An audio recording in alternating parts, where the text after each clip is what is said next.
পরিবারে যদি কাউকে সবচেয়ে ভালোবাসার মনে হয় তা হলো মা, আর যদি কাউকে সবচেয়ে বিরক্তিকর মনে হয় নিঃসন্দেহে তিনি বাবা।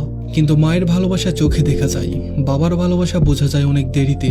যেমন মা জিজ্ঞেস করেন খেয়েছো, বাবা বলেন টাকা বাঁচিয়ে খাও। মায়ের প্রশ্নে স্নেহ থাকে, বাবার কথায় দায়িত্বের ভার। মা তোমার চোখে পানি দেখলে বুকে জড়িয়ে ধরেন, বাবা দেখলে বলেন এত দুর্বল কেন। কিন্তু সেই কঠোর কথার ভেতরে থাকে অজানা ভয়, তোমাকে কেউ যেন আঘাত না দেয়। মা তোমার ভুল স্বাভাবিকভাবে দেখেন, বাবা একই ভুলে রেগে যান, কারণ মা ভালোবাসায় গলে যান আর বাবা ভয় পান ভবিষ্যতে যেন সেই ভুল তোমার জীবন নষ্ট না করে।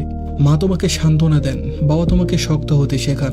একজন হৃদয়কে নরম করেন, অন্যজন জীবনে কঠিন সময়ের জন্য তোমাকে প্রস্তুত করেন।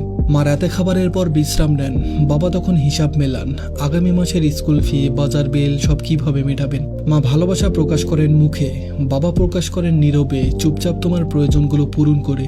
মা তোমার ব্যর্থতায় বলেন কিছু হবে না, আবার চেষ্টা করো। বাবা বলেন কেন ব্যর্থ হলে, কিন্তু সেই প্রশ্নের মধ্যেই আছে তীব্র আকাঙ্ক্ষা তুমি যেন যেত। মা তোমার ঘুমের সময় চুলে হাত রাখেন, বাবা তখন দরজার বাইরে বসে ভাবে এই ঘুমটা যেন শান্তিতে কাটে, কোনো অভাব যেন না সই। মা তোমাকে আদর করে রাখেন ঘরের ভেতর, বাবা ঠেলে দেন বাইরের জগতে, যাও লড়ো জীবনের সঙ্গে। কারণ মা বাঁচিয়ে রাখেন, বাবা গড়ে তোলেন। আর একদিন যখন বাবা থাকেন না, তখনই বোঝা যায় যে মানুষটাকে সবচেয়ে বিরক্তিকর মনে হতো তিনিই ছিলেন পরিবারের সবচেয়ে দৃঢ় স্তম্ভ।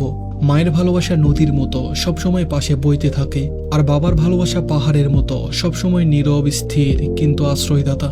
আমরা ছোটবেলায় মাকে বুঝি, কিন্তু বড় হয়ে বুঝি যে মানুষটাকে সারা জীবন বিরক্তিকর মনে করতাম তিনিই ছিলেন ভালোবাসার সবচেয়ে কঠিন রূপ। ধন্যবাদ সবাইকে।